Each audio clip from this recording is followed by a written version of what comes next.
राधे राधे। राधा वल्लभ श्री हरिवंश श्री राधा चरितामृतम भाग 34 अथा रास पंचाध्यायी प्रारंभ्यते।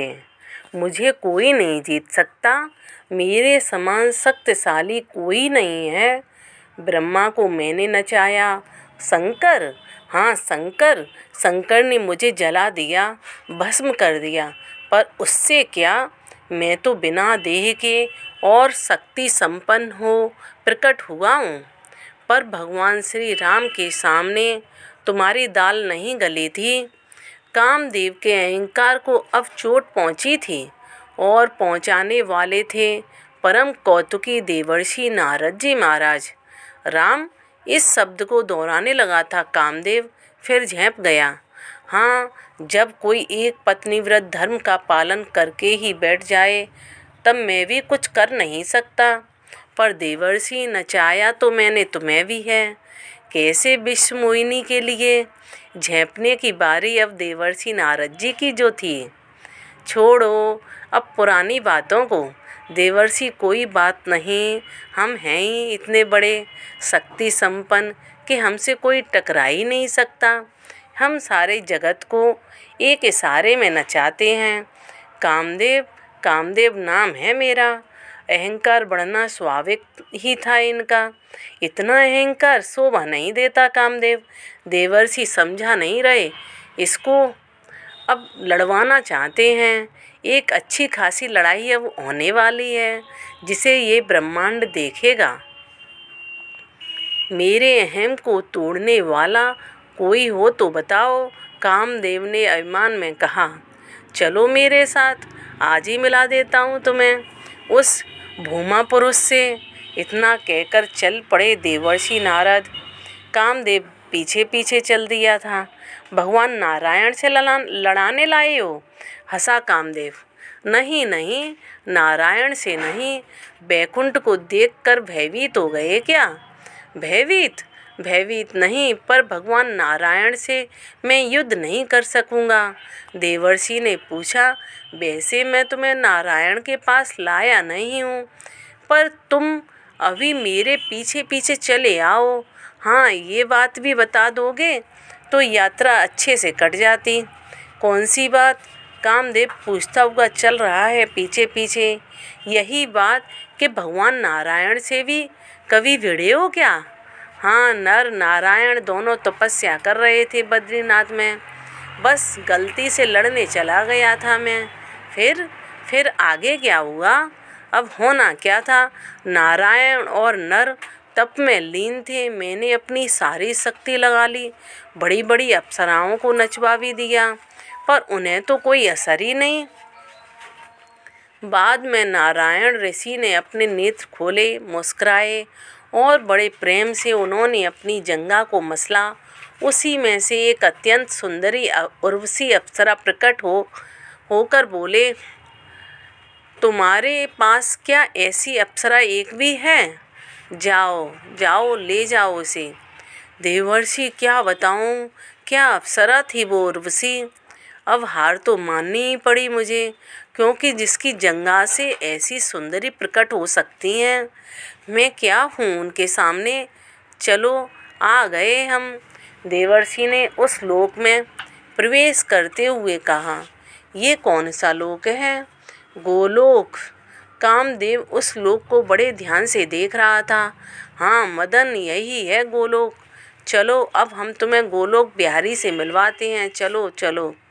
कामदेव चारों ओर देखता हुआ चकित सा चला जा रहा था। जय हो श्री गोलोक बिहारी सरकार की जय हो। जय हो श्री मुरली मनोहर लाल की जय हो। दिव्य सिंहासन है, उस सिंहासन में मोर मुकुट धारण किए मंद मुस्कुराते हुए फेंट में बांसुरी पीताम्बरी बंधी हुई है। देवर्षि ने प्रणाम किया और साष्टांग प्रणाम किया, पर कामदेव ने साष्टांग नहीं, हाँ अनमने ढंग से हाथ जोड़ लिया, पर वह भी बड़ी मुश्किल से। कैसे आए हो नारद जी? कामदेव देख रहा है, सुंदर तो बहुत है ये, और बाणी भी मिठास से भरी हुई है। मैं ठीक हूँ प्रभु। हाँ, आने का कारण तो ये है मेरे साथ। इन्हें तो आप जानते ही हैं। कामदेव को दिखाते हुए नारद जी ने मुरली मनोहर श्याम सुंदर से पूछा, ओहो, इनको इनको कौन नहीं जानता। अहंकारी के अहंकार को और बढ़ाना, ये तो काम ही है श्याम सुंदर का। तभी तो आगे की लीला बनेगी। नारद जी ने कामदेव को देखा। कामदेव और अहंकार से फूल गया था। मानो कह रहा हो, देखा देवर्षि, मुझे कौन नहीं जानता। मुझे संपूर्ण ब्रह्मांड जानता है। पर इस पुष्प धनवा कामदेव को मुझसे क्या काम आन पड़ा। श्याम सुंदर ने पूछा। इनको ऐसा लगता है कि ये विश्व विजयी हैं, देवर्षि ने कहा। हाँ, तो सच ही लगता है। इनको यही हैं विश्व विजयी। श्याम सुंदर मुस्कुराते हुए बोले, ये आपसे युद्ध करना चाहते हैं, क्योंकि बस आप ही बचे हैं अब। देवर्षि ने बिना लाग लपेट के मुख्य बात जो थी कह दी। हंस पड़े श्याम सुंदर। उनकी हंसी पूरे गोलोक में गूंजी थी। तो कैसा युद्ध करना चाहते हो कामदेव? श्याम सुंदर ने तो ये भी पूछ लिया। कैसा युद्ध, मैं समझा नहीं। कामदेव ने देवर्षि की ओर देखा। 2 प्रकार के युद्ध हैं, एक किले का और एक मैदान का। श्याम सुंदर समझाने लगे कामदेव को। किले में सुरक्षा है, पर मैदान में कोई सुरक्षा नहीं। जैसे कामदेव स्पष्टता समझना चाहता था।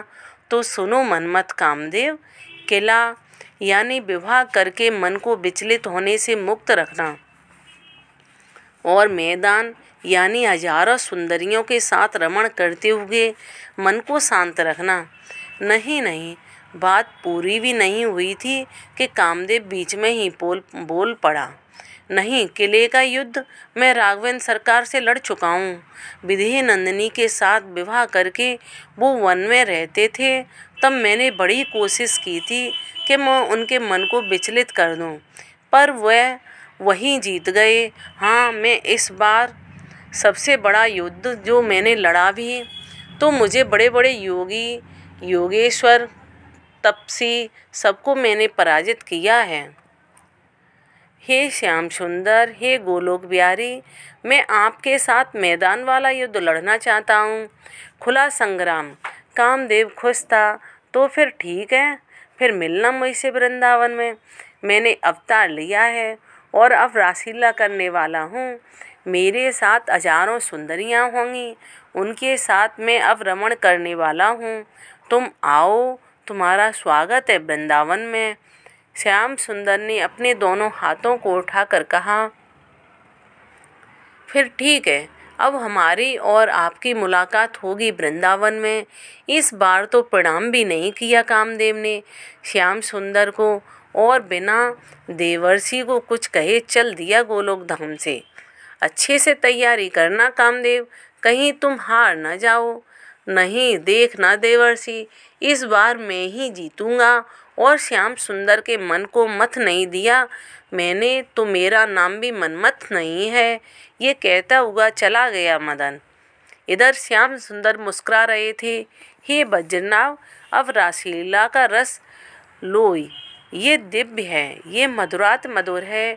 भगवान शंकर भी इस रास के दर्शन करने गोपी बन के आए थे, पर ये वाबरा कामदेव लड़ने चला है श्याम सुंदर से।